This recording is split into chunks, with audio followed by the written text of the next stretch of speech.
आज इस वीडियो में बात करने वाले हैं आरबीएल बैंक लिमिटेड के बारे में। देखिए, आरबीएल की अगर बात करेंगे तो आज की डेट में इसमें ज़बरदस्त गिरावट हमें देखने को मिल रही है। और यहाँ पर आप देख रहे हैं कि इंट्राडे यानी कि सिर्फ आज की डेट में ही 19 से 20% ये स्टॉक हमें टूटता हुआ दिखाई दिया है। और स्टॉक के जो लेवल्स अब आ गए हैं 91.75 के लेवल्स पर ये स्टॉक अब आ चुका है। देखिए, पिछले एक महीने की बात करेंगे तो पिछले एक महीने में 16% के नेगेटिव रिटर्न्स हैं। 6 मंथ की बात करेंगे तो 6 महीने में ये स्टॉक आपको 53% तक टूटता हुआ दिखाई दे रहा है। अब आरबीएल बैंक की अगर बात करें तो देखिए, आरबीएल बैंक में बहुत सारे रिटेल इन्वेस्टर्स का पैसा लगा हुआ है, क्योंकि ये बैंक ऐसा है जिसको हमेशा ये बोला जाता था कि ये वैल्यू फॉर मनी है, यानी कि बहुत सस्ते पी रेशो के ऊपर आपको अवेलेबल है और आपको इसमें खरीदारी जरूर करनी चाहिए। तो जिन्होंने बहुत सारे रिटेल इन्वेस्टर्स ने इसमें पैसा लगा रखा है और जिन्होंने भी पैसा लगाया है आज की डेट में वो बहुत बड़े लॉस के ऊपर बैठे हुए हैं।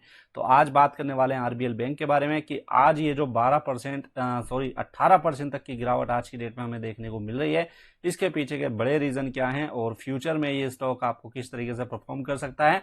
अगर आपके पास स्टॉक है तो आपको अभी क्या करना है, और अगर आप नई खरीदारी के बारे में सोच रहे हैं तो क्या ये सही टाइम है इसमें खरीदारी करने का। तो चलिए, सबसे पहले तो ये जान लेते हैं कि आज की डेट में जो 18 से 20% तक की गिरावट देखने को मिली है, इस गिरावट का सबसे बड़ा रीजन क्या है। तो बहुत सारे लोगों को ऑलरेडी पता होगा कि आज की जो गिरावट है वो मेनली गिरावट आई है क्योंकि कंपनी के नए सीईओ अपॉइंट हुए हैं। और नए सीईओ जब से अपॉइंट हुए हैं, जब से एक दिग्गज ब्रोकरेज फर्म सीएलएसए की तरफ से कुछ क्वेश्चंस इस कंपनी के ऊपर उठाए गए हैं। तो आज का जो बड़ा रीजन रहा है इस कंपनी में गिरावट का, उसका सबसे बड़ा रीजन यही है कि सीएलएसए की तरफ से जो रिपोर्ट आई है और उन्होंने कुछ क्वेश्चंस इन्होंने रेज किए हैं नए सीईओ की अपॉइंटमेंट को लेकर। अब नए सीईओ क्यों अपॉइंट हो रहे हैं फ्रेंड्स, ये जानना बहुत ज्यादा जरूरी है। नए सीईओ को जो अपॉइंट किया जा रहा है वो अपॉइंट किया जा रहा है आरबीआई की तरफ से। तो कहीं ना कहीं अगर बैंक खुद अपॉइंट करता है किसी सीईओ को तो वो बहुत बड़ा कोई कंसर्न नहीं होता है, लेकिन जब भी आरबीआई आता है बैंक में और अपना सीईओ वो अपॉइंट करता है तो वहां पर एक बड़ा क्वेश्चन रेज हो जाता है। जैसे कि हमने यस बैंक के केस में भी देखा था कि यस बैंक में जैसे ही आरबीआई ने अपना सीईओ अपॉइंट किया था, उसके बाद से आपको पता है कि स्टॉक आपको 60 रुपए से सीधा 14-15 रुपए के लेवल पर आता हुआ दिखाई दिया था। तो यही कहीं ना कहीं कुछ सिनेरियो अब हमें आरबीएल बैंक में भी बनते हुए दिखाई दे रहे हैं, क्योंकि इनके जो पुराने सीईओ थे राजीव आहूजा, उनके जो टर्म है वो कंप्लीट होने वाली है कब, 24 जून को। तो 24 जून के बाद अगले 3 साल के लिए जो सीईओ अपॉइंट होंगे वो होंगे सुब्रमण्य कुमार, जिसको आरबीआई अपॉइंट कर रहा है। और यही सीएलएसए की तरफ से भी एक बड़ा कंसर्न स्टॉक के लिए बनता हुआ दिखाई दे रहा है। अब देखिए, अभी रिसेंटली कंपनी के Q4 नंबर्स आए थे और वहां पर भी जो एक्सपेक्टेड नंबर्स थे, मार्केट के एक्सपर्ट मान के चल रहे थे कि स्टॉक ऐसा परफॉर्म करेगा, उसके अकॉर्डिंगली नंबर्स नहीं रहे और इसके वजह से भी आरबीएल बैंक में बहुत ज्यादा पैनिक अभी हमें दिखाई दे रहा है। अब चार्ट के ऊपर चलते हैं और चार्ट के ऊपर समझने की कोशिश करते हैं कि अगर आपको इसमें नई खरीदारी करनी है तो कब आप इसमें नई खरीदारी कर सकते हैं। तो चार्ट के ऊपर जैसे आप आएंगे तो बहुत ही भयंकर चार्ट आपको यहाँ पर दिखाई देगी।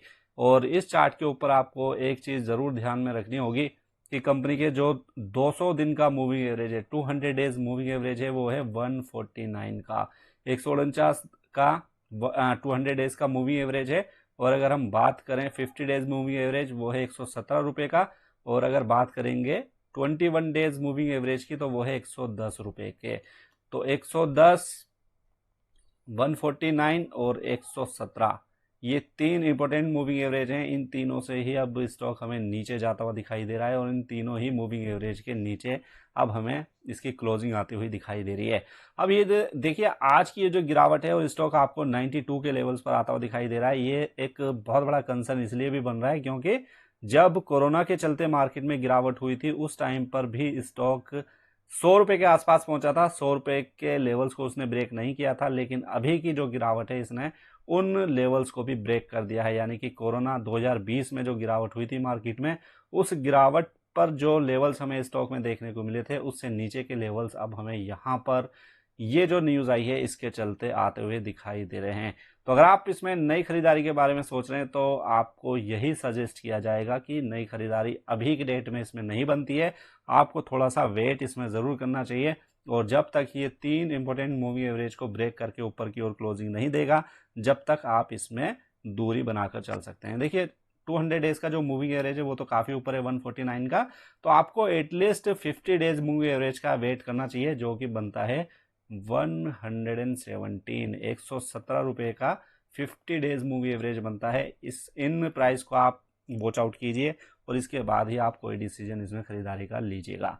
अब बात करते हैं कि जिनके पास ऑलरेडी स्टॉक पड़ा हुआ है, क्योंकि बहुत सारे रिटेल इन्वेस्टर्स ने ऑलरेडी इसमें पैसा लगा रखा है, तो उनका क्या करना है।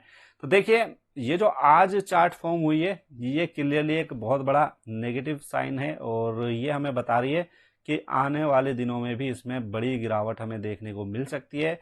और यहाँ पर आप देखिए, चाहे आप 1 मंथ की चार्ट ओपन कर लीजिए, 1 मंथ की चार्ट पर भी आप देखिए यहाँ पर स्टॉक जो था कुछ दिनों तक फ्लैट कारोबार कर रहा था, लेकिन आज ये जो बड़ी रेड कैंडल आई है ये एक नेगेटिव साइन है और मुझे लगता है कि आपको इस स्टॉक में से एग्जिट कर लेना चाहिए।